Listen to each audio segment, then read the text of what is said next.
I did a startup that didn't work out, but it exposed me to the way software engineers would use these project management tools to manage building software.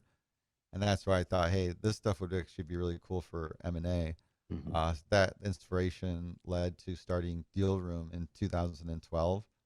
And I made a lot of founder mistakes there, a bunch. The best takeaway I've learned is just create a good feedback loop as part of your muscle for being the entrepreneur, where you forget about the good news, forget rid of it. I don't even care. I don't want to hear it. Like, and cut people off. And I don't want. I give me the criticism. Tell me all the bad. Hmm. Tell me the bad about your problems. What are the worst problems you have? And try to naturally get people to see if they're talking about the problem you're trying to solve. If you do that objectively, sometimes in a series you'll find like a better thing to solve for than what you had in mind. But once you start proposing solutions to people, that same feedback loop, like give me the bad, like tell me what's going wrong, like why don't you like this and this and that, like would you pay for this? How much would you pay for this? Hmm. Okay, give me a check for that much right now. What did you just lie to me? Did you say like really push that feedback, but the stuff you don't want to hear, Yeah. and try to get that as unbiased as possible so that that core principle allowed us through years of iteration get to the right product where we shifted from selling a solution to investment banks to selling it directly to corporations that would acquire other businesses. Then over time it evolved to manage the whole as a software product, the life cycle of M&A. Then you keep finding more problems, right? That's what it is. You started with solving for due diligence. We talked to more practitioners. Learned about the integration problems, start building solutions for that, and that continues to go. So as a company, we solve a lot of different problems. Some of it goes into a technology product. Some of it gets written up as best practices, and we have different publications. But I think all this rolls up into how we want to change this industry, Hmm. because now like you're making these improvements and solving these problems, but they start rolling up into a theme of how the industry is evolving, and it's going from this traditional finance focus, like everybody critiques and tinkers with a model until they got something justifiable for the purchase price to do the deal, Yeah. but it's ultimately all the post close activity that generates the value.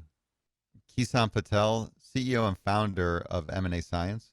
M&A Science is a company that provides educational and technology resources to corporate M&A practitioners that allow them to do their deals faster with better outcomes. Dinner table growing up as a child.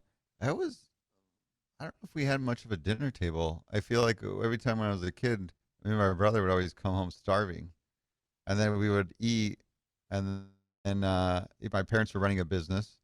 Oh, so I grew up literally in a motel where they had a living quarters in there, Hmm. and my dad's always running around, either fixing things, doing some work, checking in gas, and my mom was keeping us busy, helping him out. And yeah, I don't know if we had much of like a traditional where we really sat down at the dinner table. I feel like everybody kind of ate at different times, Yeah. and yeah, it wasn't as much unless you had guest over. So it was probably like reflective of today, the very dynamic approach to this. But yeah, not so much. Mom loved cooking her Indian food. Everything was so spicy. I remember being a kid always complaining to mom about it, like, "Mom, this is too spicy. I can't eat it." And then next you're just eating a bowl of rice. But Yeah. yeah, Yeah. that was the dinner table L- when I was l- younger. Love it. Love it. So your parents ran a motel, it sounds like, or owned the They motel? did. They did. That was the thing. The Indians from the region of India where my family came from, that was the business. They loved hospitality. They had quite a few.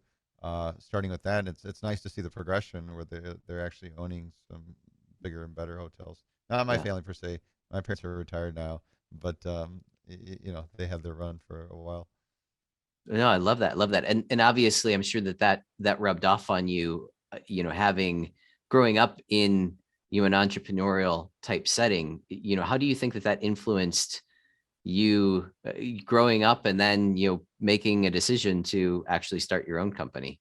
As a kid, it was just my parents were always working. They're always Hmm. working. And later, when you start, they ask you to help start counting bills and doing deposits and things like that. And you're like, whoa.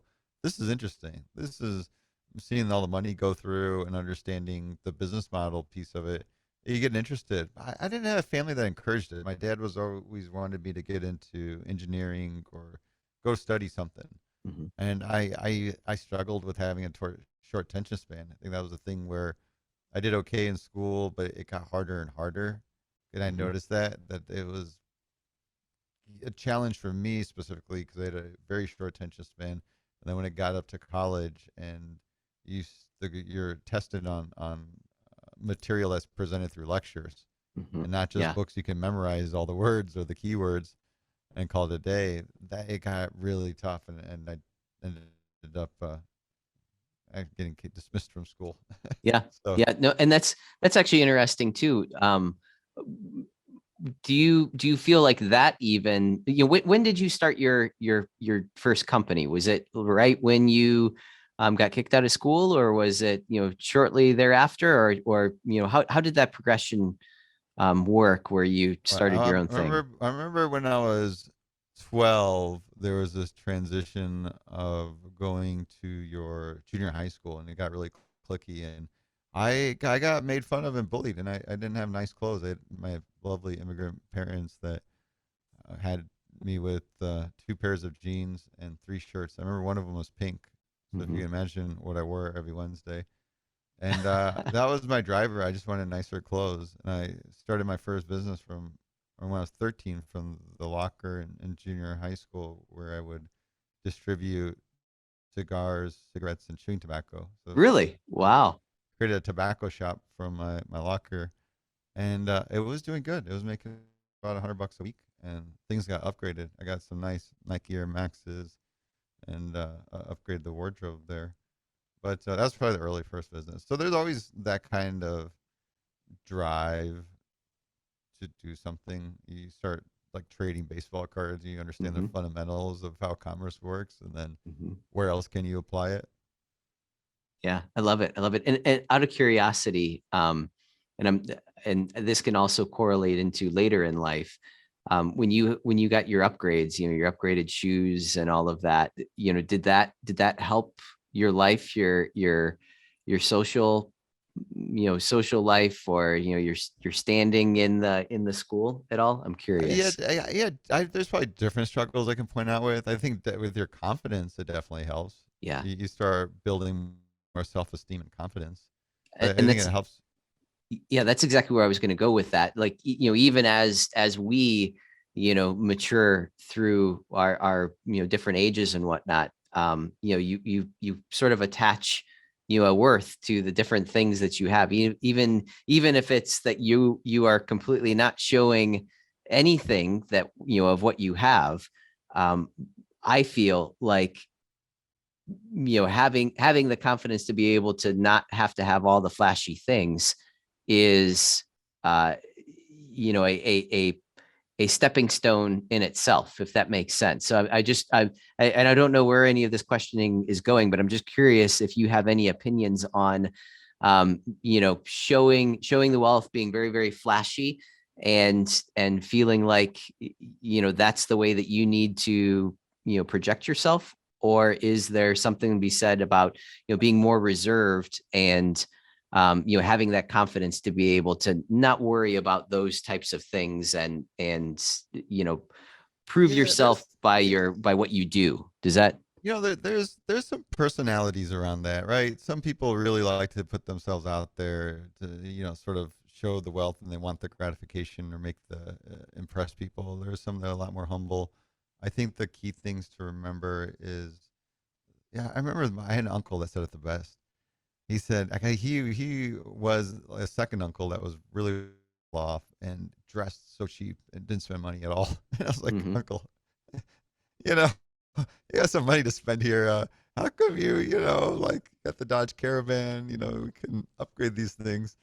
And he put it so clearly. He's like, son, the person that surrounds themselves with luxury then loses it. That's the person that suffers. Mm-hmm. But he said so much in so few words because I sat there and thought about that for a while. I was like, well, that's such a, if you humble yourself where you really aren't concerned about anything that your material that you lose, we did pretty well. I had that. I always bought a secondhand car and was like, if somebody dinged it, I didn't care. Yeah. If some, whatever happened, happened. So I yeah, I mean, so that you get that, and I think the other piece to be mindful of is the wealth generation is the outcome, right? You can't get fixated on the money. Money's like air. Like you have to have it to live. That's not what you want to think about. The capabilities, your development professionally that allows you to have the capabilities to create value, that's where you want to stay laser focused at. The wealth generation is purely the outcome of your capabilities. The more you can do things, and when we talk in our company about leadership, we break it down to the three main skills: the executive leadership, strategy, problem solving, decision making. And the better you can develop your abilities in those areas, that's what's going to allow you to create value, solving really big problems out there, making Hmm. big Hmm. decisions, creating the right strategy. That's what's really going to generate value. So if we can focus on that, yeah, I mean the wealth generation, that's an outcome. Like it'll just happen from you creating value. Yeah. I love that. I'm so glad that I went down that path because that's a fantastic answer. So thank you for that. Um, Yeah, we could talk a lot more about that because doing that stuff is really freaking hard. you, It's just yeah. You mean like organizing the teams and making the decisions and all of that? I think it's just conscious. It's not even with the teams. It's like your own personal professional development. Hmm. How proactive and progressive are you in that area? Because that's where it determines where you'll go in life. Hmm. Everybody can aspire to be an entrepreneur and have the dream and sort of chase some of the activities, but are you really developing the capability, the chops to do that? And that's we when I work with our team, and even openly, it's the same thing I talk to my daughter about. My values that I align, that I push to hold myself accountable, are discipline, continuous learning, and empathy. And I always tie that back to those critical skills we want to develop, Hmm. like having that discipline, that relentlessness, that I've made up my mind to do something, and I don't care what's between here and there, whether I like it or not. I'm just going to get it done. Or I know myself well enough that I have these things that I'm rather not good at. But I'm going to connect with myself in a way that I can get out of body and be somebody, mindset and all, to do that task and get it done and overcome stage fright, whatever it is, the anxiety, social anxiety, and get things done.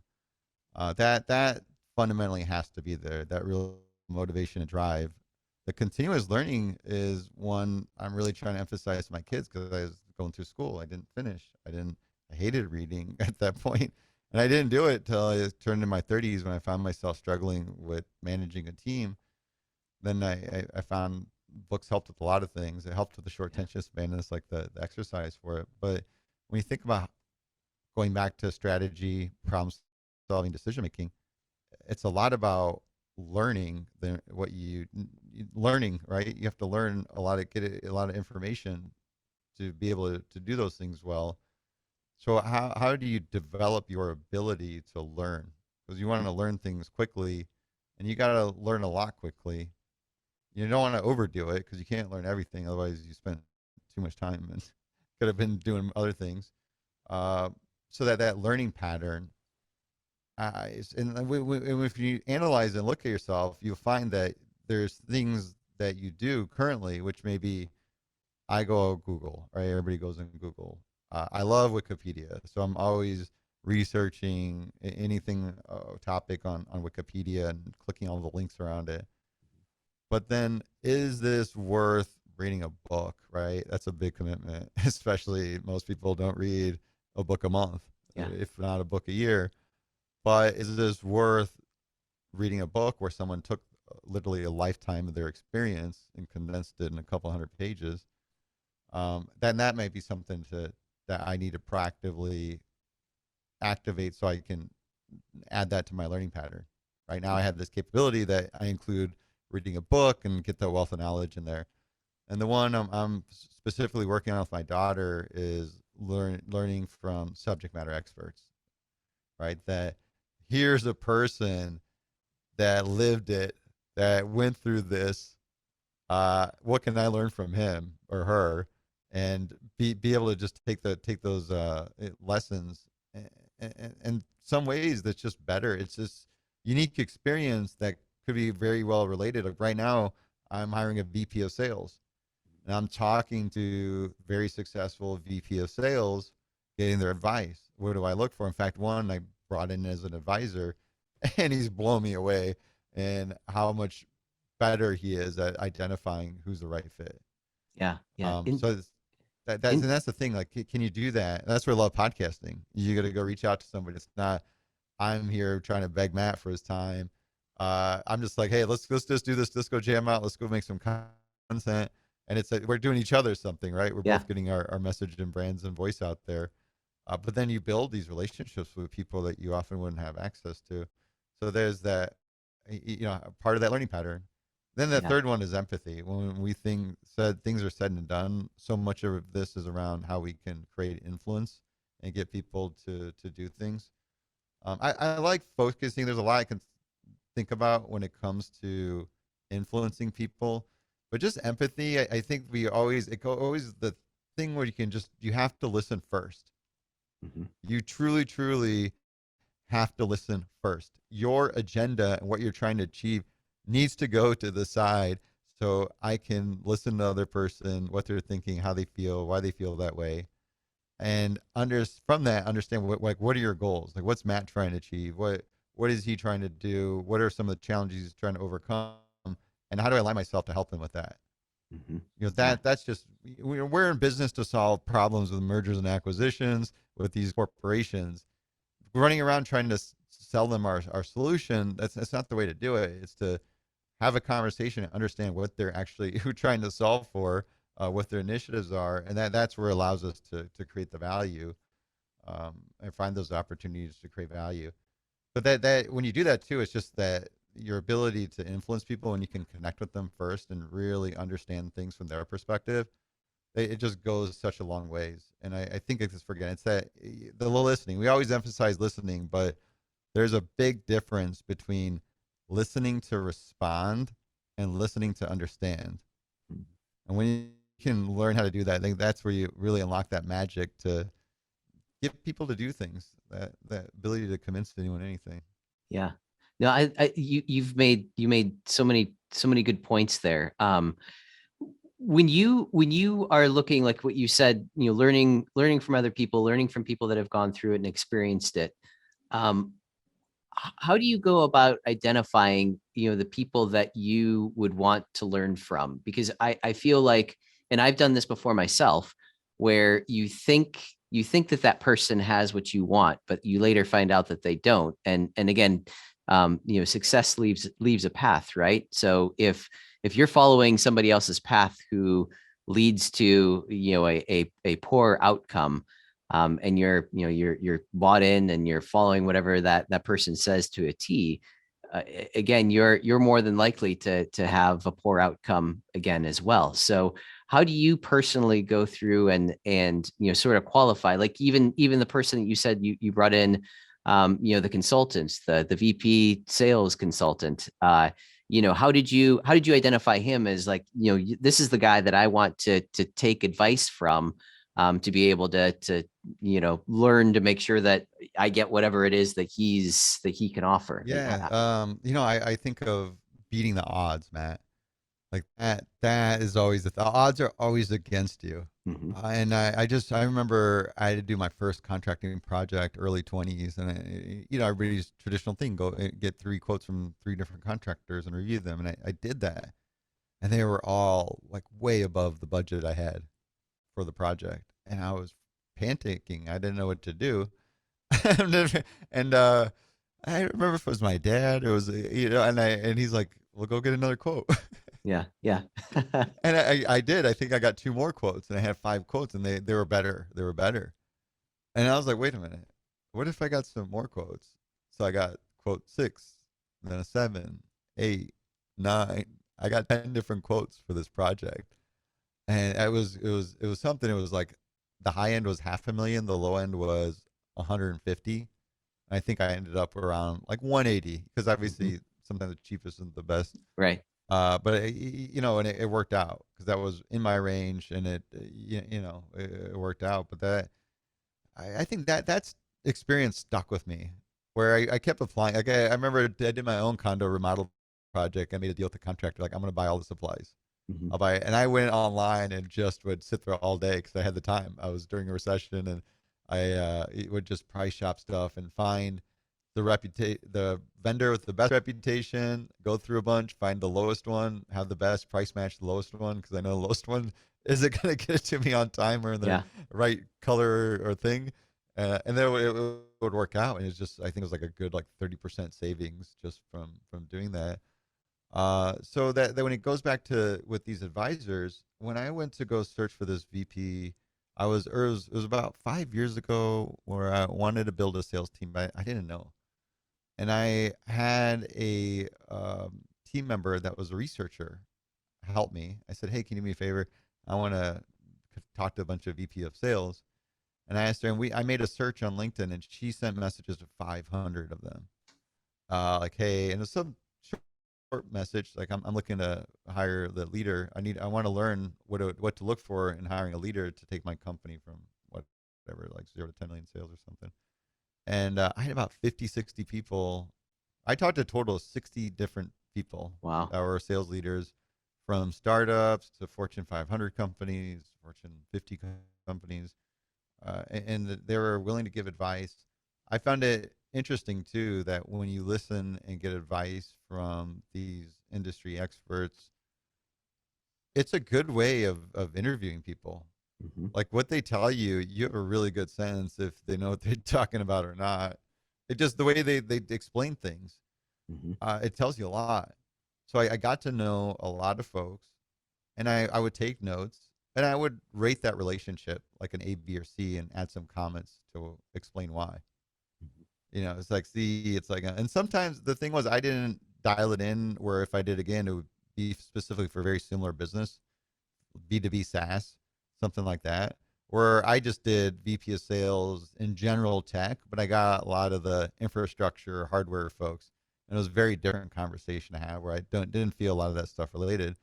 But then when you have that conversation, when you know you've stumbled upon one of the best in the world, Mhm. like you just were taken back. Whoa, like this person's younger than I am, and I'm just absolutely floored in how intelligent they can speak on this topic. You just know it.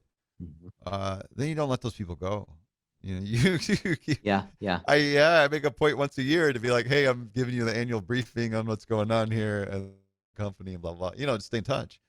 And then the time comes, yeah, it's just like, hey, look, I need a little more than just the once a year thing. I'm in a spot I can incentivize you well, but Mhm. I don't know. That's the one thing I'm at now, Matt. Is we're at 45 employees, and it's coming to the realization that as a leader, it becomes more and more about that hunt for talent. Yeah. That when you find the best, you chase them. You don't care. Yeah. Yeah. I Yeah. yeah. No, I But could so go ahead. Go ahead. What were you gonna yeah, say? I was saying early part of it is your own personal professional development, but then as you get things going, it starts switching around the people you connect with and who you can work well with, bring Mhm. them on board. Yeah. Yeah. So talk a little bit about what it is that you guys are doing right now with mergers and acquisitions, and I know that there's a technology component to all of this, so I'm curious to learn a little bit of that.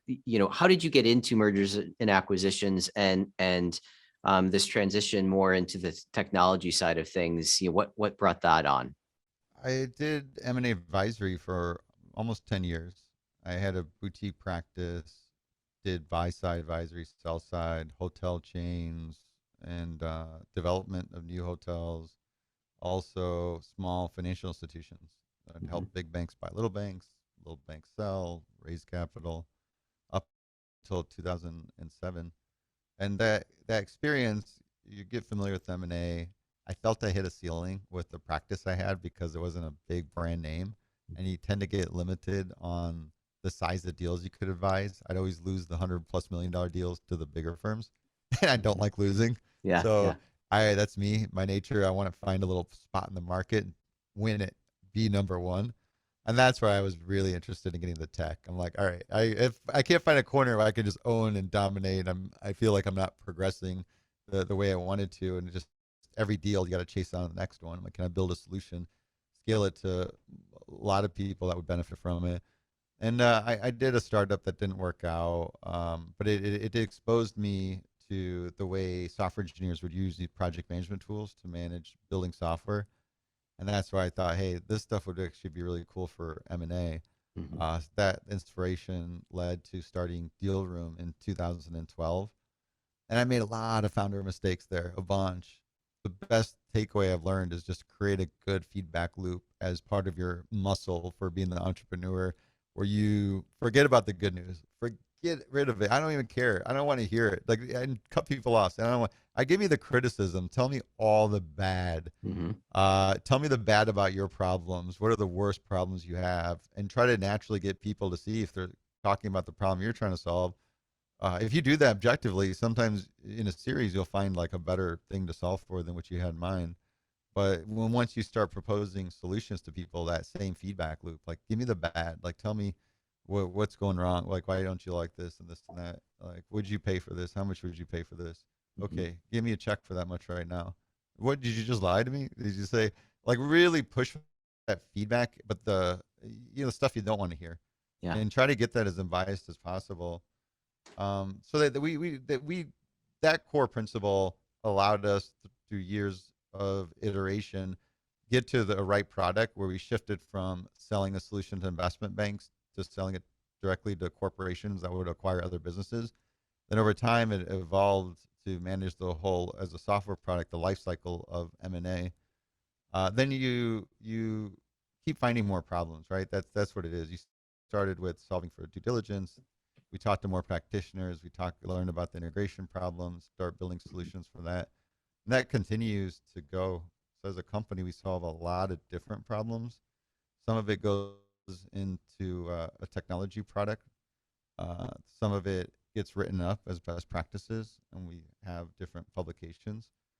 But I think all this rolls up into how we want to change this industry, Mhm. because now like you're making these improvements and solving these problems, but they start rolling up into a theme of how the industry is evolving, and it's going from this traditional finance focus, like everybody critiques and tinkers with a model until they got something justifiable for the purchase price to do the deal, Yeah. but it's ultimately all the post close activity that generates the value, like no matter what your model says. Right. Like it doesn't matter. Yeah. It's all about what happens. And the realization is that's so critically important. It should be thought from the very beginning. And it is very difficult to execute on because, unlike a model, it's not just tinkering with cells. You Mhm. got to motivate some people and align it, really have the right people doing the right things and executing the right plan.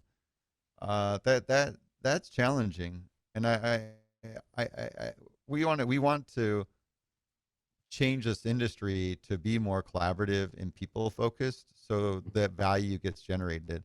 Like, why does somebody have to go through their company getting acquired and be fearful if they have a job or not, or all this disruption it's going to cause?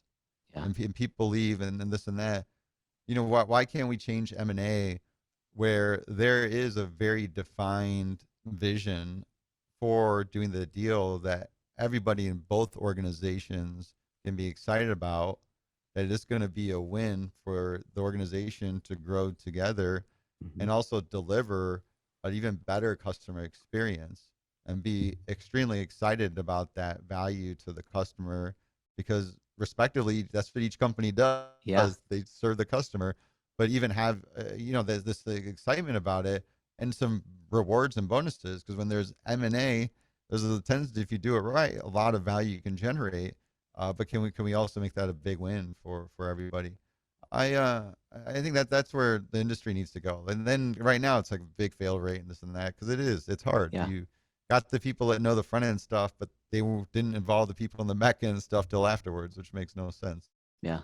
So Yeah. I think that's what we're trying to do as a company is make M&A easier, faster to do, but more importantly, people focused. So it's an event that can be managed and deliver the value as Mhm. intended.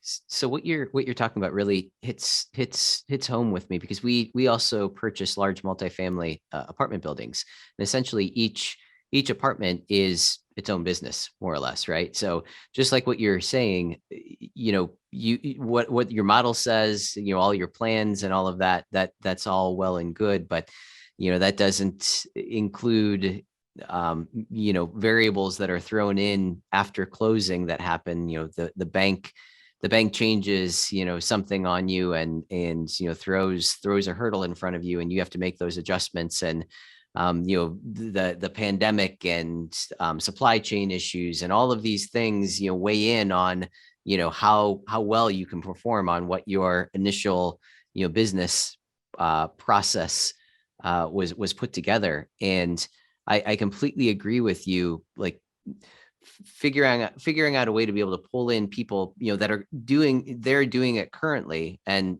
I guess there's something to be said if they're doing it poorly, how much of that gets transferred over, but being able to sort of commingle that, I guess, that learning curve there, after you acquire that asset, whatever that asset may be, whether it's a business or building or whatever, incredibly powerful. Do you have any thoughts on, like you were saying, how you're trying to make this more people focused, people centric? How like any thoughts on how to maybe start melding that, this is the old way, this is the new way, and sort of this in between um phase of this transition to be able to bring in more people, more of those opinions. Any thoughts there on how to make that better?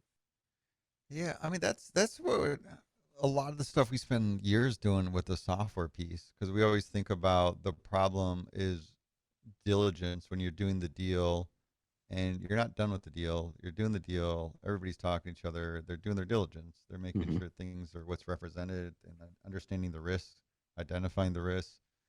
And that in the traditional sense, you're just have this giant Excel tracker with here's all the information I need, Yeah. and then here's some follow up questions that I have, and you're trying to have a conversation Excel tracker, which is awkward. And then you're like, hey, this document's here in this data room. Go find it. It's 4.6.8. 13. And then you got to go hunt around for it, and then it's just really tedious. To bring that into just like the modern day, not quite chat tool, but like a project management, like an Asana, a Hmm. Monday.com type of tool for M&A, it just allows you to have that collaboration where now you can prioritize things. Like, all right, here's like the top 10 things we need to get done today. And then tomorrow we work on, like we're Hmm. really laser focused on the most important things that need to get done, not trying to briefly answer 400 requests and make it a checkbox activity there. That's not that doesn't do. There's a lot of that stuff doesn't matter, right? It's like why aren't we putting the weight on the work that really matters? Yeah. Like there's some big issue items that we really need to talk through, and Yeah. that stuff needs a lot more attention. And I feel like that's you're bringing that, but you're bringing just better level of visibility in the priorities. But then that back and forth to be able to comment several times throughout a day, which again, like this old school way, you're waiting 3-4 days for this Excel tracker to come back, Hmm. or again the big ticket. So I think there's that part of it where you're managing working with the counterparty in a more efficient manner Hmm. with that management and visibility and priorities. But then with your internal stakeholders, you're enabling them to build a work stream right along this. And maybe the external stakeholders don't have access to it. It's only the Hmm. internal. But this work stream, they'll be able to right there side by side, like grab information from diligence and drop it into your post close planning Hmm. track. and then start building your plan right there. Mhm. Start creating your stages. What's your expectations for different dates, and do that right along. And let the functional leads, your different department leads, get involved. Where that's the shift in the model. They're doing diligence, but they're also planning for integration at the same time. And that, Interesting. yeah, and that doesn't happen. That doesn't happen. Again, it's just this old way where you're emailing. You're not even thinking about stuff like Yeah. that because we're trying to look for stuff in email. Or I got, Yeah. 8 people CC'd in this. We've gone back and forth 80 times now. It takes about a minute and a half for this email thread to load. I don't know. That's the reason this Yeah. industry is a little behind. So it sounds like you're basically trying to templatize or basically create that process that everyone understands, what's going on, and they can see this very, very easily. Because I know, like, again, same thing. We'll have sellers, sending different spreadsheets over, and then we have to figure out how the hell that spreadsheet is configured and how it works. And then, okay, now here's the information I was looking for, and I have to put it in my form. And so there's all of this, like, sort of meshing, melding of all the information. And it sounds like maybe you guys are on a path where, again, you're creating something that takes both the sellers and the buyers side and sort of melds that together so that it's easy to be able to start moving forward with that plan. Is that would that be accurate? It's a part of it that you're building out steps. It's really, we have a lot of those templates for folks that are doing it for the first time. Mm-hmm. It's really helpful. Usually, if it's a company that's mature, they'll have a lot of that in place, and we may bring it from Excel into that product environment. So essentially, digitize their current steps into one central platform. Mm-hmm. But there's the practice piece too. I think with the way we approach our podcast we host, we look at it as crowdsourcing best practices. It's very much of digging into some practical how-tos and really figuring out. And then there's the underpinning theme of the industry moving to agile. A lot of the same challenges you have with M&A is fundamentally similar to building software. Mm-hmm. You get a lot of assumptions in the beginning because that's what you're building it on. You're building a Yeah. model like fully based on assumptions. And then throughout the whole process, you just keep getting more and more information, which, like software, is getting from feedback from customers. Here, you're getting diligence, you're uncovering information, you're learning new things, and you can't not do anything. You can't just periodically update your plan, uh, like the waterfall approach or the classic approach. It's doing things in those tight iterations, creating that transparency. That's like a lot of those fundamental things in Agile, the stand-up meetings, retrospectives, the Mm-hmm. prioritized backlog. Those things apply extremely well to M&A. In fact, Mm-hmm. I think the practitioners that do that M&A are the best. Yeah, couldn't agree more. And are you guys doing like, are you taking a Scrum approach to it as well, where you're applying weights to each of the different tasks to be able to determine, like, and then creating the velocities and all of that to complete the I different I tasks? Or I don't I don't, and I'm definitely the non-engineering type. yeah. Yeah, but I'm sure if there's a pragmatic type A manager out there, then they could blend it together too. Like I'm thinking of our COO John, for example. He could do that. He'll set up more of a Scrum approach and really stick to sprints. Mm-hmm. And I don't think this is where you can like slice agile in a lot of different ways because it's up to management personality. I'm a very type B manager. I prefer a straight Kanban flow where it's that same prioritized backlog and you're running a Kanban for your managing what's in queue in progress, Yeah. but it's just one flow. That's it. We just keep it going. Forget about trying to get these artificial deadlines here and there. It's just let's just move. I don't know. It works well with a mature team. If it was a new team, then maybe I would do more of a Scrum type of Mhm. approach and try to structure it a little more. But And, how do you go about prioritizing your backlog of projects? Because I've seen companies where, again, it could be the CEO, could be managers, something like that. Whatever pops up in front of them now becomes the priority, and I need this information right now, and they've got to go and hunt down someone else to be able to find whatever that answer is. Um, which then is obviously going to take away from whatever the backlog is that they were working on. Do you run into any of those types of issues, or are there, segmentations where, You froze up on me, Matt. oh, uh, is that, am I back Hello. again? Oh, no, you're froze on me. Hang on 1 second.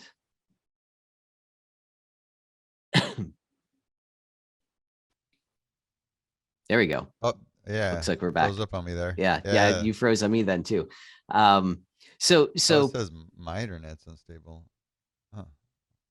I can check my speed. It looks okay though. yeah, no, I think we're good now. Okay.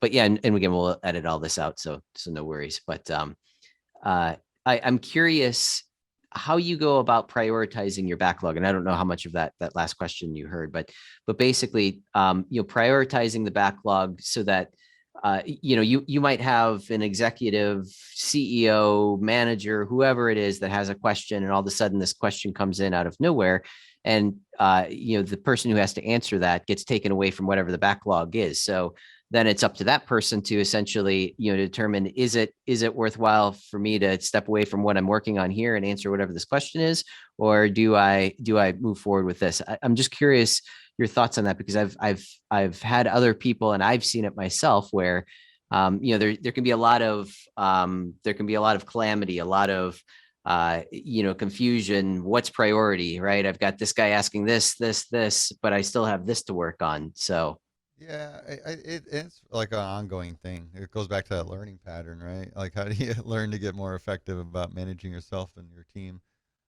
We do a project management tool. We use our own right now, mhm, and that's just your to-do list. We use Slack and then Calendar. And so the discipline around this is anything that's short form, right? Really quick question, my comments, ideas for marketing team, like all yeah, that stuff. Slack.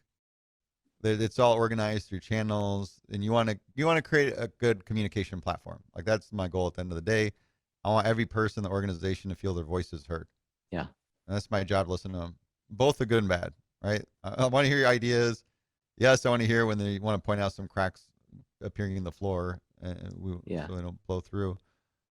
And then that's having that the Slack channels there to encourage a lot of that, where you put the purpose. And there could be a different one, like sales, like let's talk about what our goals are and the outreach, and then some of our strategy, like bring your ideas to that channel. We'll post some news updates and things like that. So a lot of it's there for the quick communication questions. Then we have our project management tool that we're going to have a descending list in order of priority. So the most important is always on top. And I have a team. I work with the team of 3 admins that work with me to help execute against that, mhm, just so they can assist with working cross-functionally to help their various teams. Because some of the challenges when you have cross-functional projects, it's nice to have a team that can own it and just make sure that things are moving along. And then so that's like reviewed at least weekly, mhm, because the challenge is your priorities will shift. So you do have to be very proactive about grooming and making sure things are adjusted accordingly, and then just review that. And then the calendar is where you got to allocate time. Like, at the end of the day, I wake up and just follow the calendar. yeah, And yeah, in the beginning of the day, it's like the little personal habits I'm working on, right? Do 15 minutes yoga or something, yeah, and then put those things in there and schedule it.